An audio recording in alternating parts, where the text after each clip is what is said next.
Are you wearing your Navy shirt? Yeah. Dude, I love that. Up the ship. I I wrote love the that. shit.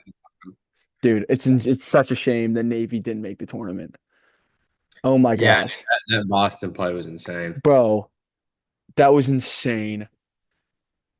And he I hit need to it. get back That up to kid hit it. Annapolis and get a polo. Hmm? I need to get back up to Annapolis so I can get a Navy polo. Yeah, you do. Dude, and Lehigh was such they were a 16 seed Patriot League winner. Navy would have been like a sneaky 13, 14 seed. And I've never seen them play in the tournament. They haven't been since my dad was at the academy in like 97. So that was just an absolute shame. But um, I saw the Gosling movie this weekend, Project Hail Mary. Fabulous movie. Um, I just good feel good movie. Made you laugh, made you cry. I mean, obviously Gosling was spectacular. The writing was great, but that was like the sixth best cinema I saw this week because we watched Iowa, Florida, and the Alvaro Forgueres shot. I know your bracket is Todd Golden is a piece of shit bracket is officially cooked after that shot. He's Uh, done. Just like that. uh, then you have the Kentucky Santa Clara Otega Oweh shot, and I will forever be salty about that because although my brother goes to Kentucky and I have the D book jersey up, I had Santa Clara going to my Sweet 16, and they got that timeout. And I'm so sad that they didn't get awarded that because then Otega Oweh and makes a shot. And you know what they say about overtime to dogs. It's not good to the dogs. If you were holding the Santa Clara ticket, that was a disgusting loss. That's where they go to die. Where dogs go to die. Dude, then you had the Brennan Frager, Lincoln, the guy from Lincoln, Nebraska, makes the shot. Tyler Tanner, a sickening way to go out. My favorite player in college basketball this year. Remember in the group chat this year, when Sam was going to the Texas Vandy game, I was like, dude, you got to watch Tyler Tanner. Tyler Tanner's Mm. amazing. And he almost did it. He really did almost do it. Um, the High Point win against Wisconsin, the Johnson layup, the Dylan Darling bucket against the Johnnies, which was absolutely, that was such cinema, especially like the self Patino, Dylan Darling, first points of the game, unreal finish. Just that was beautiful. And then the VCU 90-point comeback. So there was just a bunch of I just watched so much good basketball this weekend. Um, I guess we'll start with you. What was the most surprising game, or what game do you want to start with first that you were just surprised at? Well, I mean, it wouldn't be a pod without talking about the high point win over Wisconsin when you're talking about like probably the biggest, maybe I'm forgetting, probably the biggest upset No, of the that yeah, first. definitely, definitely. Um, but like I wasn't too shocked. I had High Point. A lot of people, a lot of the Elon area people did because everyone understands what kind of program High Point is. They have a different team every year because there a lot of players transfer out, transfer in, but they have the same. They're very high tempo. They live and die by the three, and Martin is a bucket. yeah. Him and Acuff in the round of 32 was such a good guard battle. I live for games like that. So I guess I mean that would be like you'd be remiss not to bring up that awesome game, and unfortunately they did. High Point's had a tough draw. I mean, Arkansas is probably the last one of the last teams you wanted to run into in March, and you ran into them. Yeah. Dude, but they made that game very competitive. Yeah, they And did. shout out High Point for doing that because Calipari came on. He went to the media after and he was like, it takes administrations to win championships and like you got to have buy-in from the entire administration and High Point chartered fans out, which is awesome for a mid-major team to spend that type of money to get fans out. So they are bought in and they are good. And how Mm. about that the kid that made his first 2-point bucket? That was electric. Charlie Johnson or whatever. Yeah. Yeah. Um, and also it sucks for Wisconsin because Wisconsin they can score in bunches, but you knew like they were a little bit of a defense. They're like average defensively. I think they're in the 50s somewhere. Um, Mm-hmm. so you knew like that was their deficiency. Like they might give up some points and they just got on the wrong Thursday. Mm-hmm. Um, I guess let's go into. I just want to start with the Florida Iowa game. And I saw a like a guy, there's a guy on on Twitter. He's like a college basketball guru. And in November, he made a video saying like Ben McCollum, giving like a Ben McCollum and Kurt Signetti comparison because they both came from like Division II schools, then a mid-major school. Like Ben McCollum went Northwest Missouri, then Drake, then Iowa. Kurt Signetti goes IUP, Elon, JMU, Indiana. And let me just read off some Ben McCollum stats as the D2 level. So he had 15 seasons, '09 through 24 at Northwest Missouri State, or maybe just Northwest Missouri. His overall record was 395 and 91, 813 win percentage. He has four Division II national championships, 17, 19, 21, 22. Um, his NCAA tournament record in the D2 was 32 and 7. So I guess now it's 34 and 7 if you just I mean, and then Drake, so I guess they were 1 and 1 last year, so you do the math. Um yeah, he's 36 and 8 overall across D1 and D2. Um what a team. And Bennett starts for as bad as he shot the basketball, he had 0 turnovers, which I thought was so impressive because Boogie Flan, what a perimeter defender that guy is. And then the nails pocket pass he makes to Fulgaris before the shot. I mean, and the pass that gets delivered, like Boogie Flan's face guarding starts runs like the classic guard hoop where you try to get the inbound thread. The needle gets threaded. Bennett starts gets the 2-on-1 on. I think Hauk was the guy back there, and then nails 3-pointer as a guy holding a March Madness Florida bracket. How did that one feel?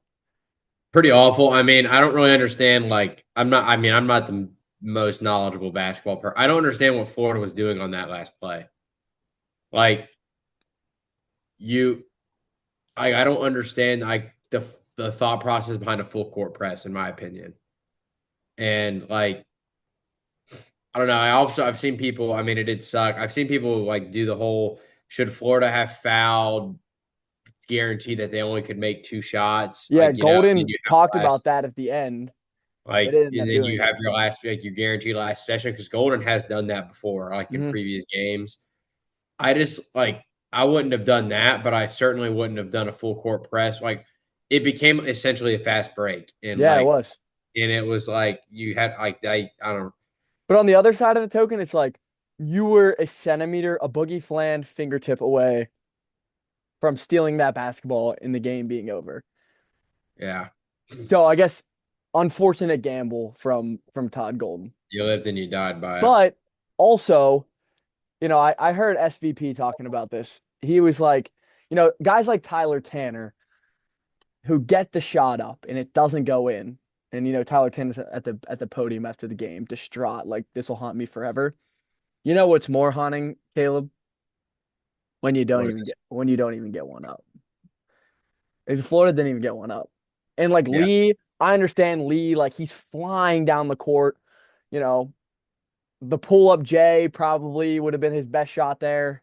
I mean, good on Iowa was like, dude, if you guys want to take a three, go ahead. We are good with that. Like they threw all of their bodies in the paint. Um, didn't even get one up, which that one hurts. yeah. I mean, in that situation, I don't know. Like, I would have simply just like in that situation, you have to just put it up. Like instead of doing the pass, like you were probably going to get fouled, whether the refs called it because sometimes they might want to like swallow their whistle on a play like that, like at the end of the game.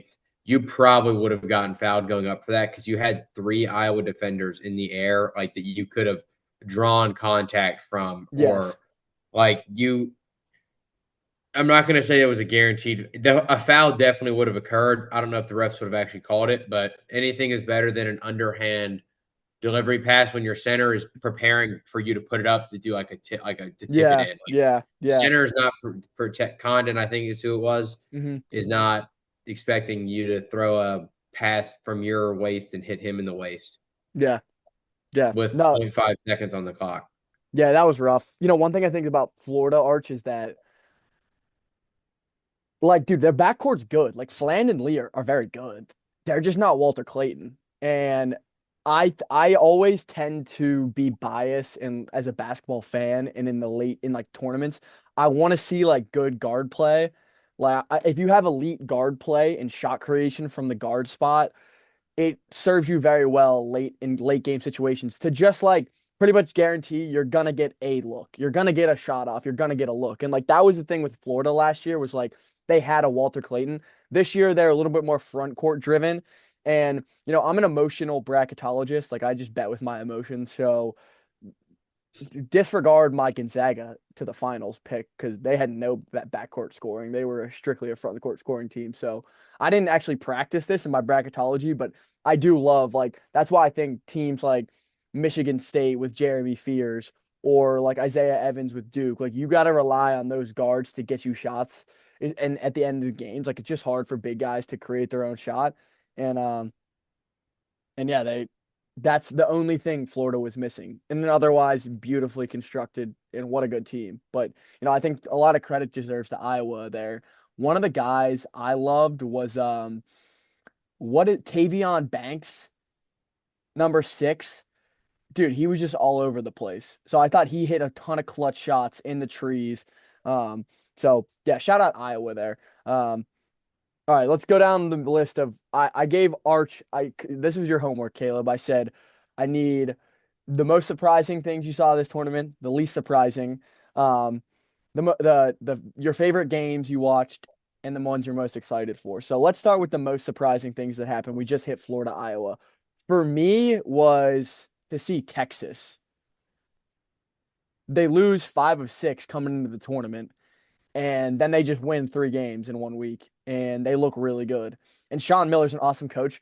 I had me and my dad's buddy at a week or so ago. I'm talking to him. His name's Mr. Spatchapoli. Shout out if you're watching. Um, we're like, oh, dude, if Texas loses in the first 4, and then Texas has another bad year, they fire Sean Miller. Pitt fires Jeff Capel. The prodigal son returns to Pittsburgh. The Yinzer comes back to Pitt. That's all out the window after what Texas did this weekend.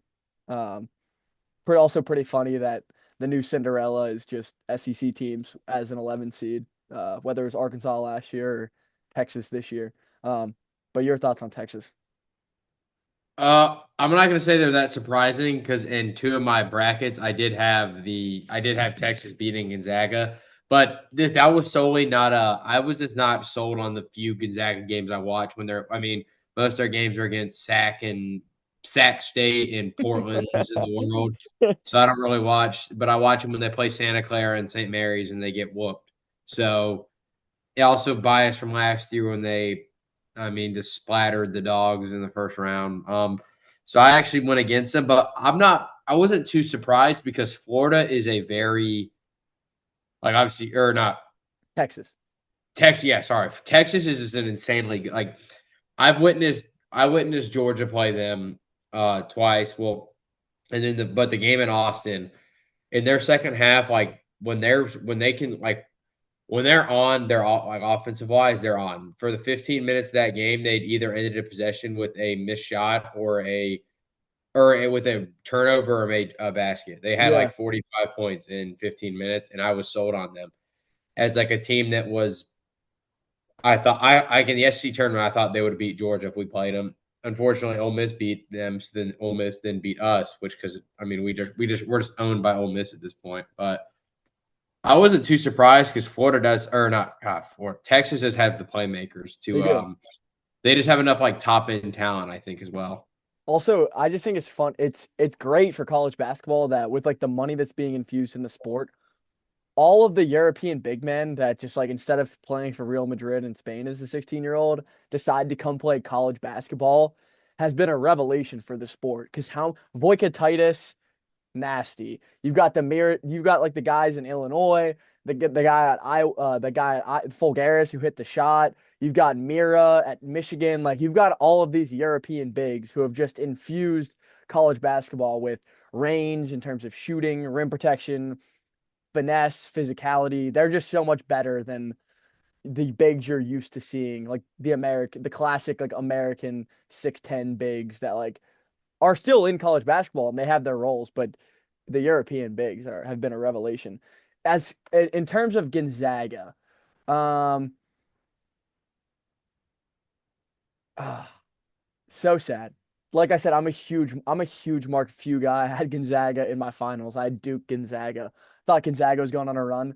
Um, Purely based on emotion. I was always cautious um about their guard play. They just like don't have like a point guard. Their guards are this Fogel and Saint Supri, number 4 and number 17. They're good. They're freshmen and they're good, but they're just pups. Like they don't have the usage rate that other guards have, right? So Graham Ike is awesome, but they lose Braden Huff in like November, and they never get him back. And there was like buzz that is he coming back? Is he not coming back? Few was like, yeah, there's like probably not a good chance he ever comes back. Um, so if they would have had Huff in this, where you have Ek Huff as the front court, like probably the most skilled front court in America, like Charlie, maybe you're less stupid in that prediction, but what an emotionally dumb decision. It's just their whole team, like combined NIL wise, makes less than like DeBonza makes at BYU. Like they just don't have the funds to compete in today's NIL landscape. And like Fuse the man. So anybody who says like the guy on Twitter who was like saying maybe it's time to move on from Mark Few, like you don't know ball. But um Mm-hmm. yeah, lack of scoring in the backcourt, like I talked about, comes to bite you. Next game. Or next thing I want to talk about. Actually, you go. What's your next surprising thing? I mean, mine obviously is going to be. I've talked about it. The Iowa. Um, No, we did that. Next one. use okay. I guess my next one would be Nebraska beating Vanderbilt. Like I don't know Okay. why it was so surprising to me, but I just in every single bracket, like I didn't see an avenue that I thought that Nebraska was better than Vanderbilt at would it be able to beat them. They just jumped him out the gate. Yeah.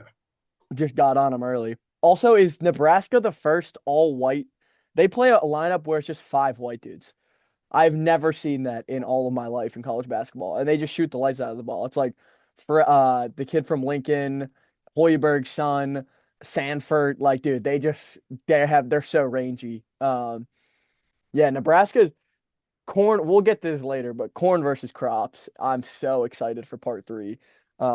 That's a good one. I like the Nebraska. At the end of the game, like, oh, Tyler Tanner's so good. That miss though. Were you watching that live? I was not. Dude, I couldn't believe it didn't go.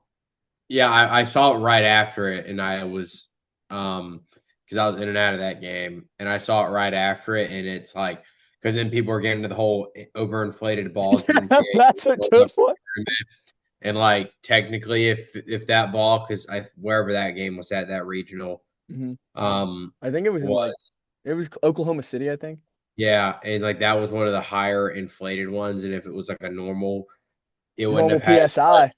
Yeah, it wouldn't have had as much. I don't know if recoil is the right word, but a reaction when it hit Yeah. the backboard, and it was like, and then I mean, of course, people are gonna be like, okay, but like, who knows? Yeah. No, that was a great basketball game though, because Nebraska jumps on him early. Vandy just battles. It's just basically Tyler Tanner willing the Commodores.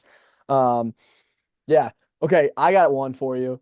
Dude, that first Thursday in the Duke Siena game. So I was equally surprised at the two versions of Duke. We got the Duke Siena game where Duke's my champion. So I'm watching this whole game. They go down 13 and Siena misses 2 dunks on the same possession. And then I think Dame Sarr goes down the other end and gets a dunk after they missed 2 dunks. So it was like a 4 point swing. And if Siena just goes up 15 at some point, I would just love to see how that plays out instead of them only being up 11 after that sequence. But Mm, how poorly, well, I mean, and Jerry McNamara, he got hired from Syracuse. Like those boys were playing, and they only played 5 guys. So kudos to Siena for being that competitive. But yeah, Duke just did not play well. Caden Boozer was kind of the savior of that game. I thought he's been really good, especially ever since Caleb Foster went out. Like he just looks like a mhm. different player. Um, so I'm super surprised. I'm like, oh, it's Duke. That's that bad sign against Siena. But then the second half against TCU happens, and they blitzed Jamie Dixon in his Horned Frogs. And and Caden Boozer was again awesome. Cam was better. So I was just surprised we got to like as bad as they played against Siena, that second half versus TCU gave me a lot of hope and confidence going into the gauntlet weekend in Washington, D.C. If we want to talk about that that one real quick, because um, you've got Shire versus Patino, Izzo versus Hurley. There's like 2,100 total wins and five natties in Washington D.C. this weekend. Um, but yeah, quick trivia, Arch. In the last 15 years, how many previous year champions have made the Sweet 16?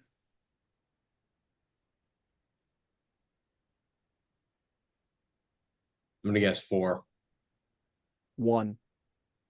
Yeah. Do you know which one? Is it a recent one? Yes, Is it UConn? it has. Yeah, the back to back. UConn Yeah. in 24 is the only team in the last 15 years who wins the tournament and then makes it back to the Sweet 16 the next year. Crazy shit. That kind of goes more along with the Florida stuff, but I just thought I had that trivia. Didn't want to forget that. Um, I also had Georgia getting ran out of the building. Did not see that coming. Especially in like the SEC, usually like they hang on the athleticism. Like for instance, Randy Bennett got hired at Arizona State, and Arch, you were making me die laughing in the group chat when St. Mary's was getting blitzed by Texas A&M, and I was like, "Oh, is Texas A&M good?"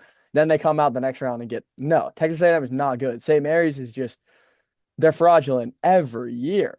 They're like a 7 to a 10 line every year, and they get blitzed by some Power Four school because they've got way too much white on the court, and they just don't have enough athleticism. And I know, like, I think their best player was sick or something, and he played limited minutes, but they scored 50, dude. They got ran out of the gym by A&M. So I always think so like usually like the SEC hangs on their athleticism when they play these like mid-major teams. And to see St. Louis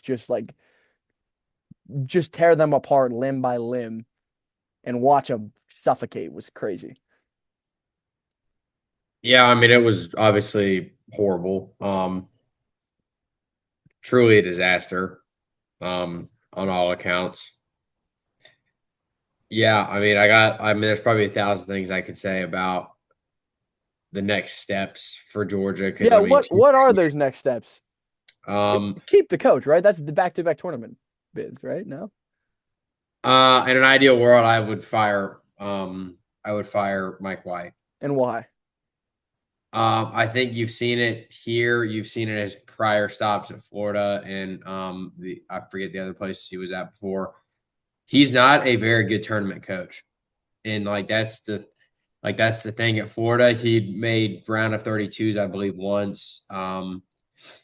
Georgia and not even the biggest thing to me is the NCAA tournaments is the SEC tournaments as well. Hmm. The team constantly starts out flat in the biggest games, like constantly gets behind, like and it's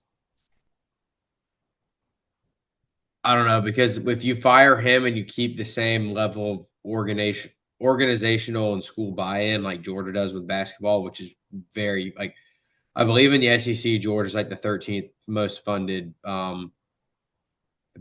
men's basketball program of 16 schools. So he's technically overperform. Mike White is overperforming, like based on how much funding we get. But Yeah. like, if you fire him, my thing, you fire him if you're going to put more funding into this program and you want to be a serious basketball like contender.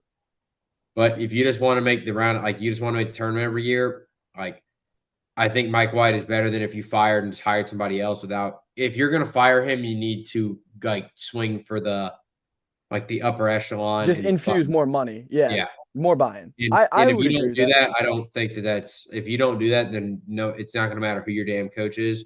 When you have the oldest arena in the SEC, I mean Stegman, the arena that Georgia plays in, was old when my dad was a kid living in Athens, and my dad is 55 years old.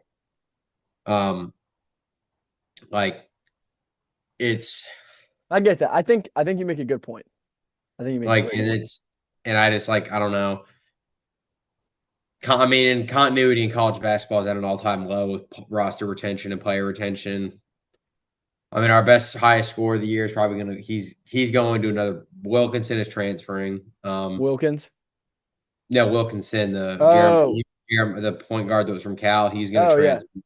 He was trying to transfer before the game that came out. oh yeah, We'll probably lose a few, either junior like Sampdos, Terrell. We'll lose some guys that are just going to go make more money elsewhere.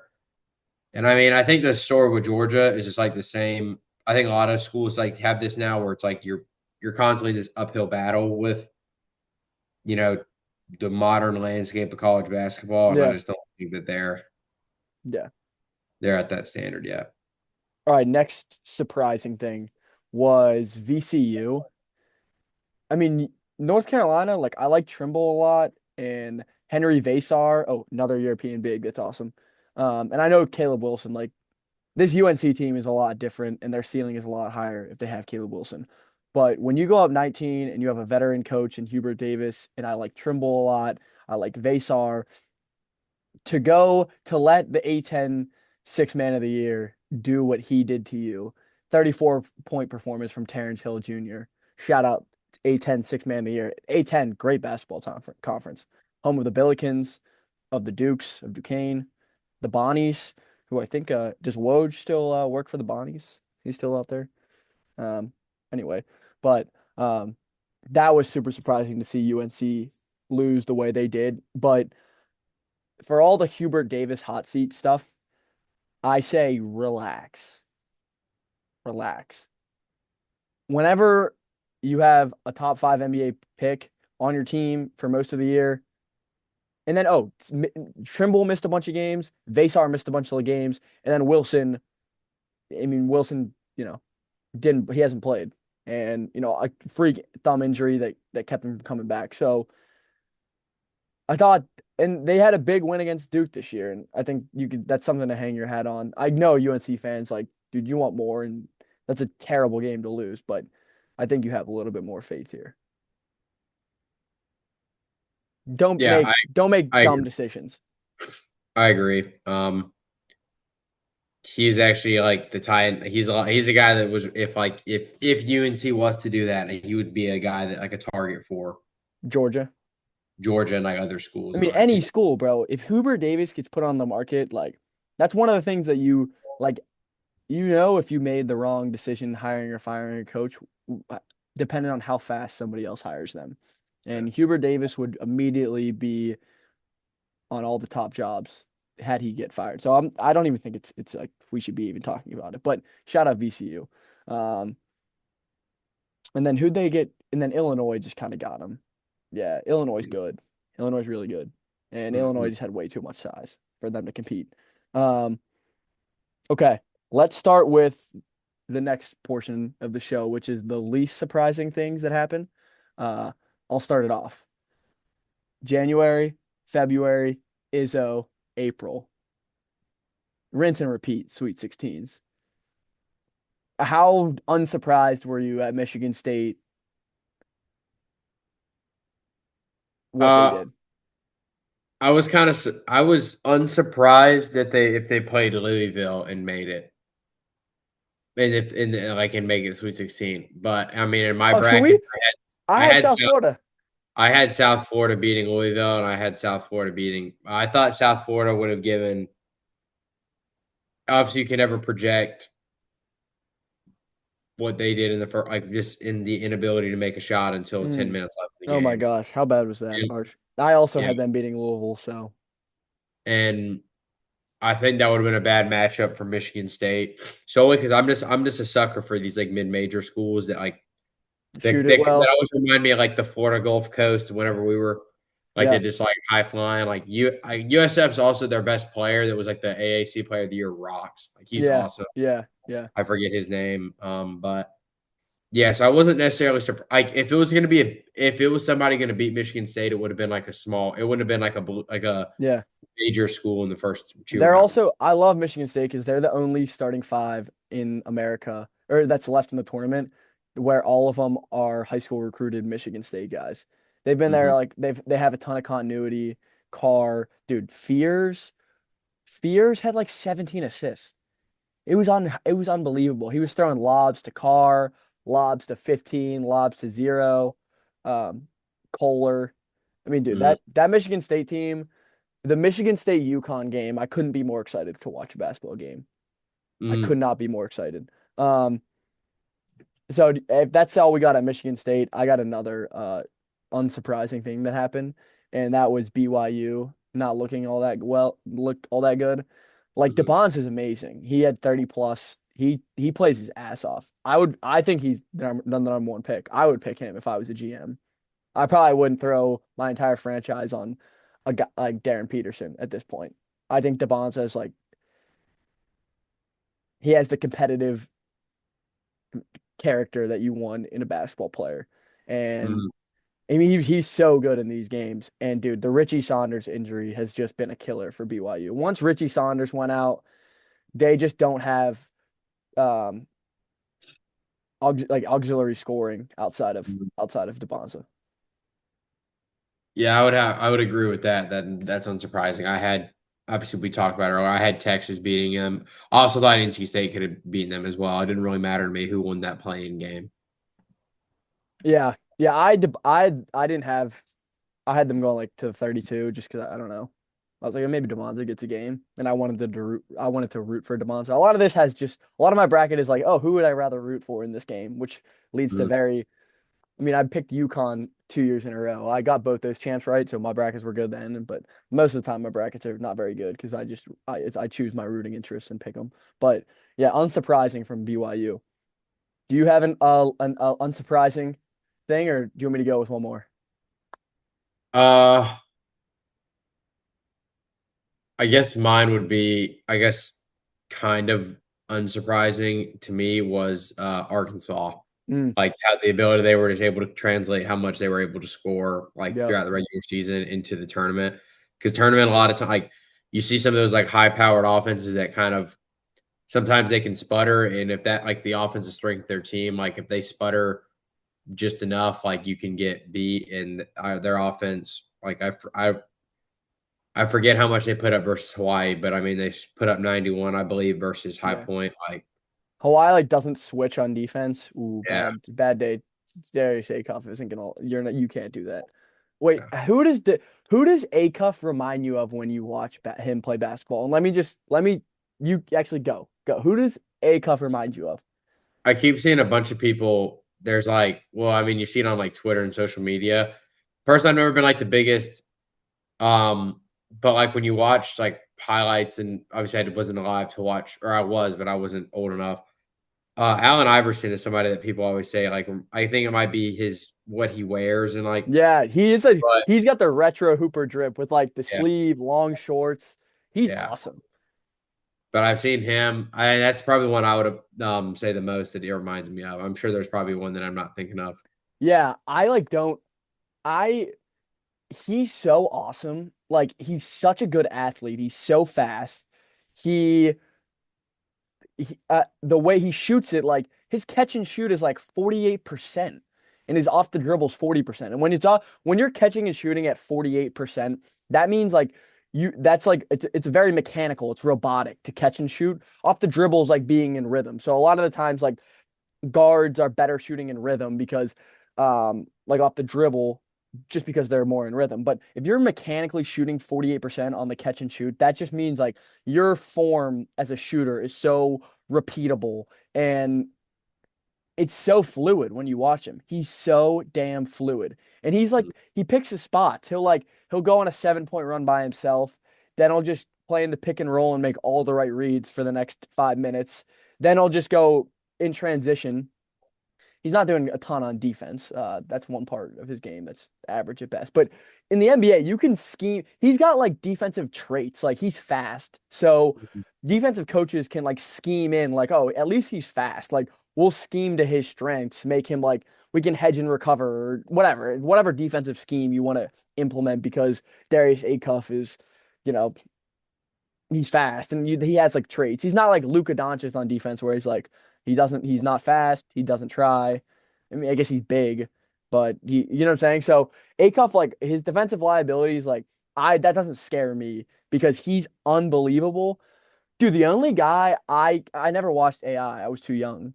But dude, a guy like he just reminds me of like Kyrie, the way he like just can take over Hmm. games and like it's his game. It's like the game is gonna go on his terms. So, you saw was it Sean Miller who like came on? I think it was Sean Miller like a couple weeks ago, be like, I have no idea how this guy isn't in the running for like the number one overall pick because like he's the best point guard I've ever seen.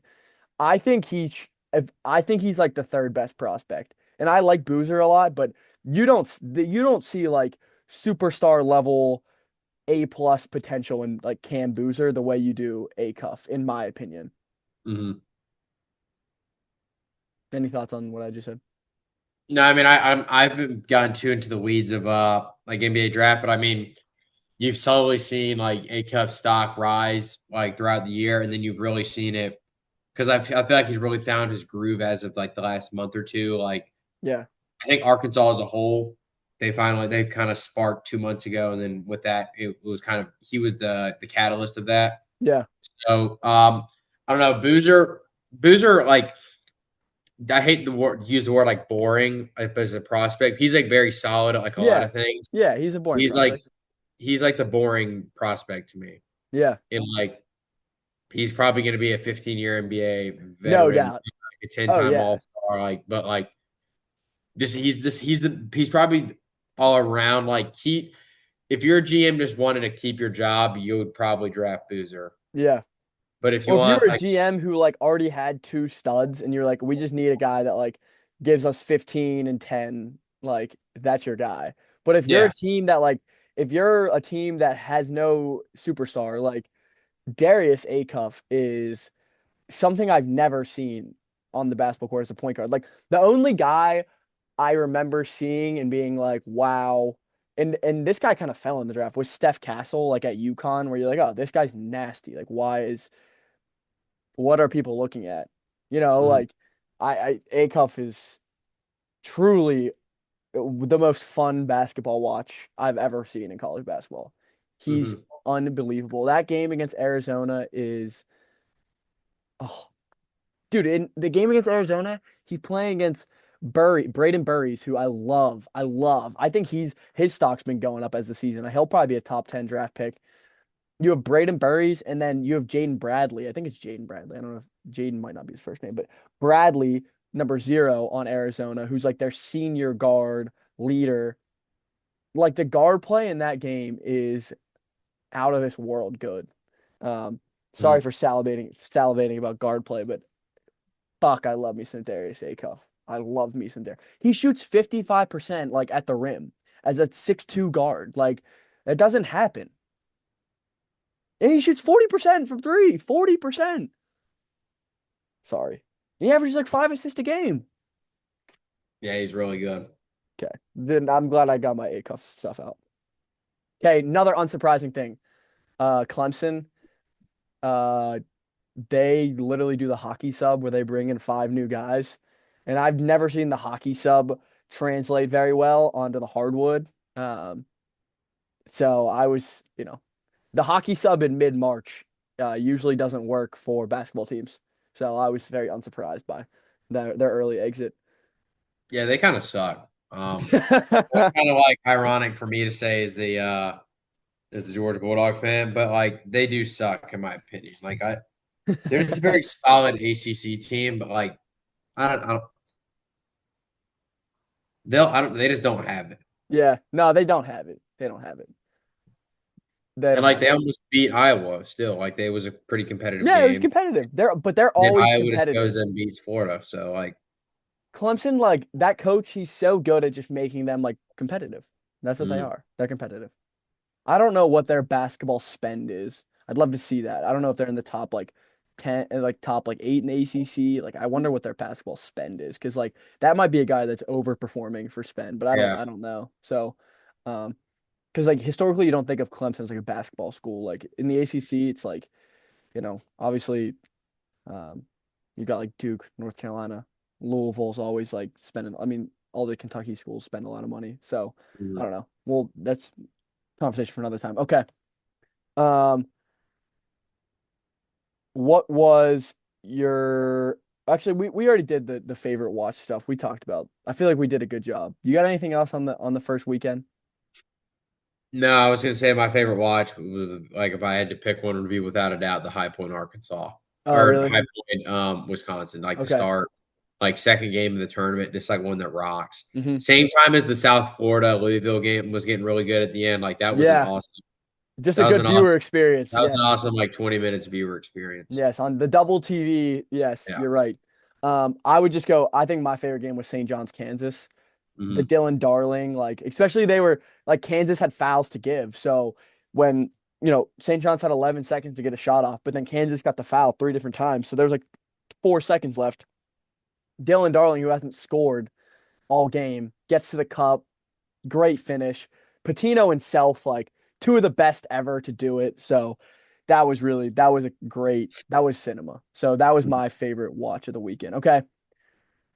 Games you are most excited for this weekend is sick. With like okay, there's two sides to every coin. And because of NIL and transfer, because kids can hop in the portal, it's really tough for mid majors to like keep their talent. Like I'm sure VCU, like the A10 player of the year who scored 34 against UNC, he might be on UNC next year, right? So it's really hard for these schools to maintain their talent. So obviously you're seeing less and less Cinderellas. And now the 11 seeds are just like SEC playing teams or Big Ten. You know what I'm saying? So, but because of that, you get fabulous, juicy matchups in the round of six, like in the Sweet 16 in the Elite Eight.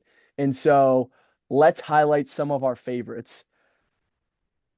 We kind of did the East. We did the East. We got Patino, Shire, Hurley, Izzo. There's 2,100 wins, five natties in that group. We got that. Crops versus corn versus crops.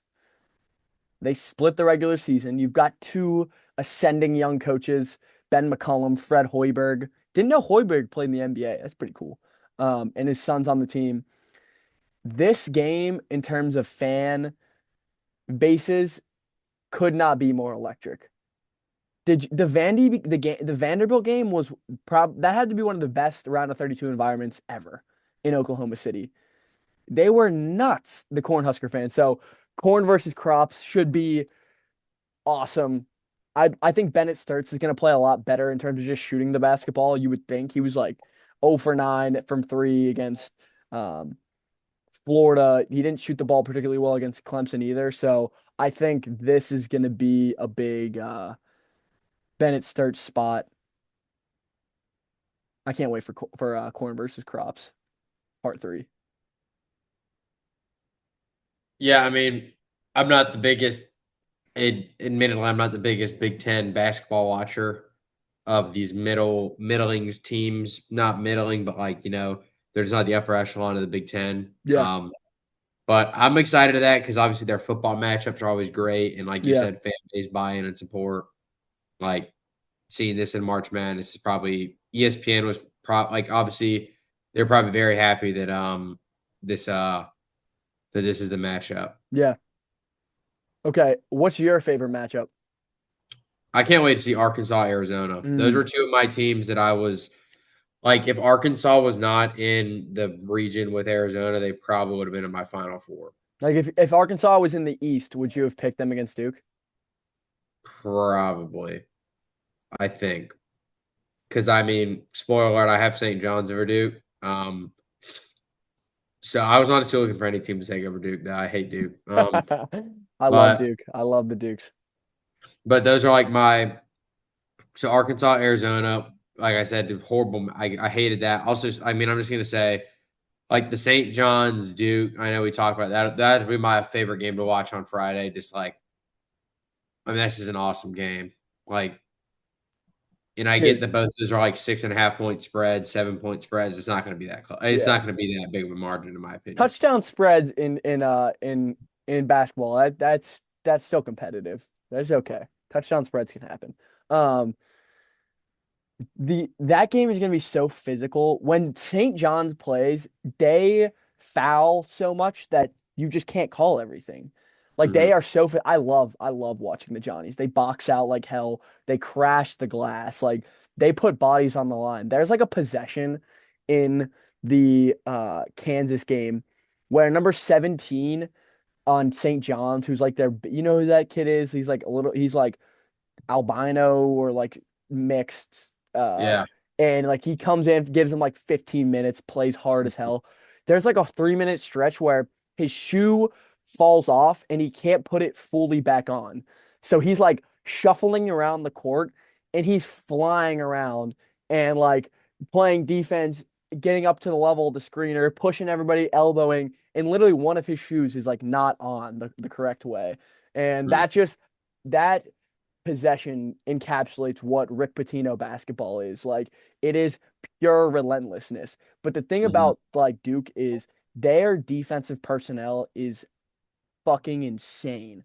Dame Saar is the best perimeter defender in the league, like in college basketball. He's like 6'6", rangy. He's shooting the ball a lot better too. He's a real player. And then you've got Ngungba as a center in Boozer at the four. You've got Trees right there, and I think and Caden's a big guard, and Isaiah Evans is probably, but he's like the Slim Reaper. He's been huge for them all year. So their defensive personnel is so good. And the Johnnies don't shoot the ball particularly well, so they're looking to slow this thing down, I would imagine. And that's if this game is like trending towards like the high 50s, that's great for the Johnnies. If the game is trending towards the mid 70s, that's great for the Blue Devils. Not Yeah, the I craziest agree. analysis, but you know. Yeah. Um, did you have some? No, I that was my that was just kind of my feel on it. Yeah. So another a close spread, you got a 3.5 spread between Houston and Illinois. And Houston is like this three guard. You've got Sharp, who was on the team last year, Uzan, and then Kingston Fleming, who's a true freshman. He's better than both of them. And he kind and gosh, what's his name? Who's the head coach of Houston? Why am I forgetting this? Calvin Sampson. Yeah, Kelvin Sampson. And Sampson gave the keys to Kingston Fleming. So you've got this like push the pace, classic Sampson guard, fast team. And then you've got Illinois, who's like Keaton Wagler, and then European bigs. So it's like contrasting styles of basketball, and it's just going to be fascinating to watch. And both of the teams rolled. I think Illinois rolled Penn, then they rolled VCU, not much of a game, and then Houston rolled whatever 15 seed they played, and then they rolled A&M. So these teams have faced very little resistance. They're very confident in the way they play basketball, and it couldn't be more contrasting of styles. And I'm so excited to watch. I love Kingston Fleming.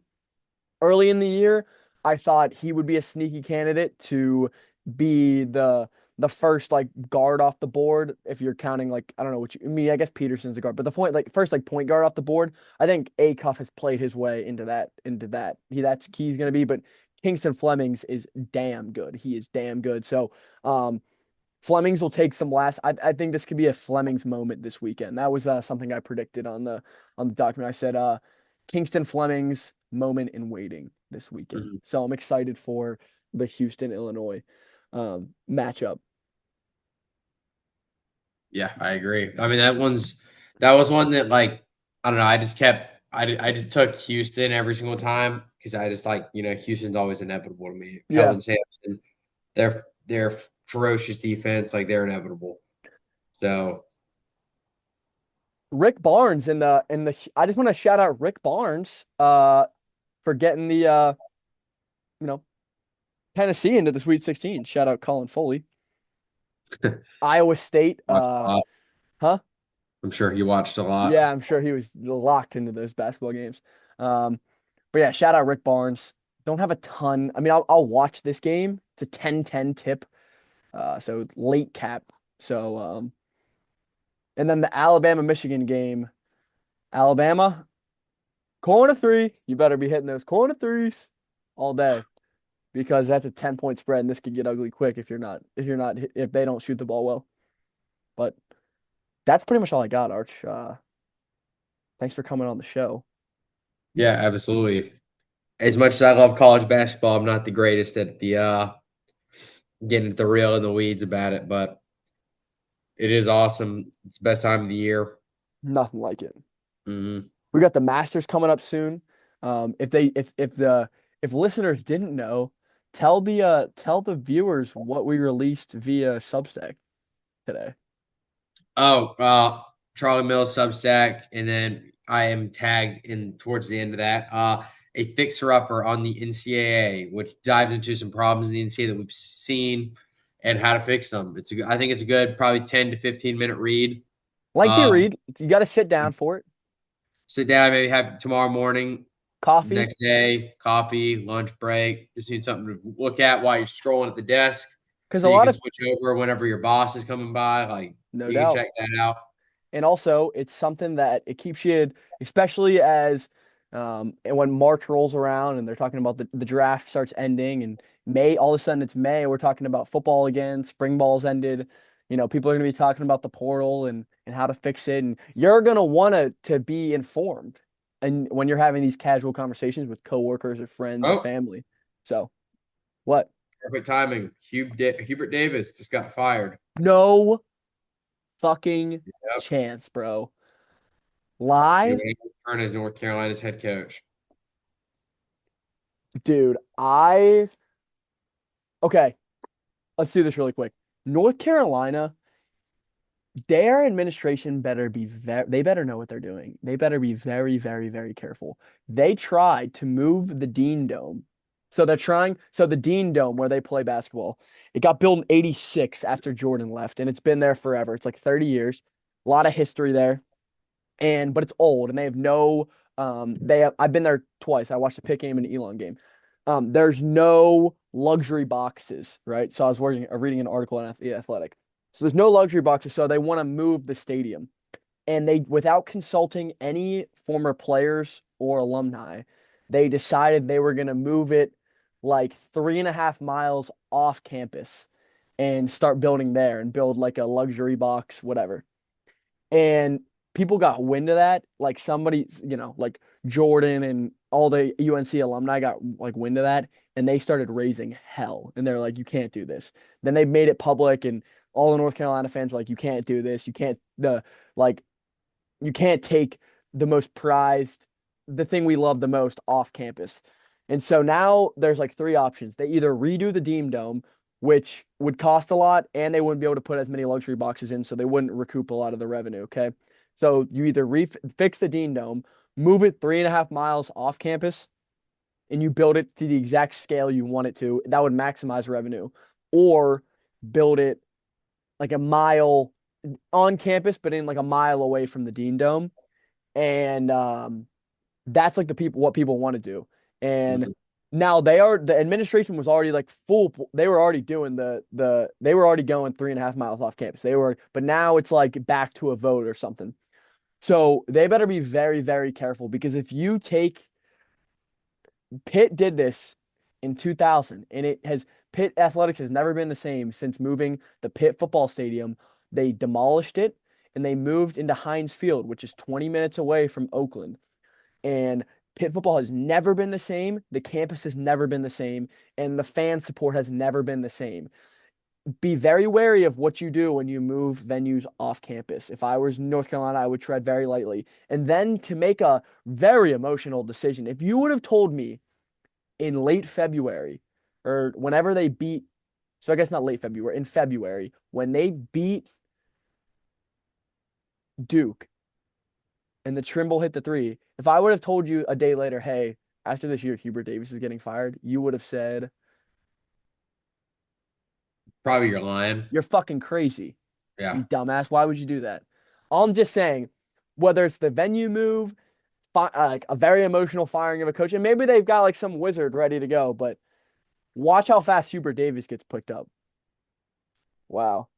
I'm a huge Hubert Davis guy. That's a shame. That's a shame. North Carolina. I don't know. That's you better tread lightly with your next good article in the Athletic though, if anybody's got an Athletic subscription. So you wanted to read that. But yeah. Wow. Live breaking news. But yeah. And if you want to learn about the NCAA and some of the heinous decisions they've made, read our article. Mm-hmm. All right. Thanks, Caleb, for coming on. Yes, sir. We'll be back.